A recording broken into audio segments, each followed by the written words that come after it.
দেখুন একটি মার কত দায়িত্ব, এতগুলো বাচ্চাকে নিয়ে সে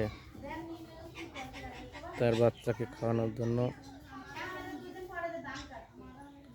খাবার পা দিয়ে বের করে দিচ্ছে, তার বাচ্চাগুলো খাবার খাচ্ছে। এই যদি একটা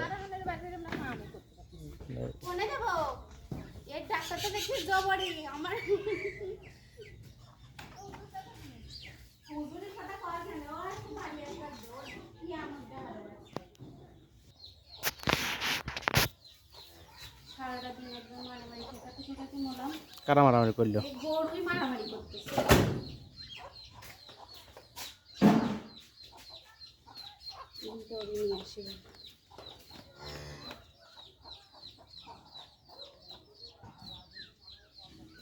এই বলে মা।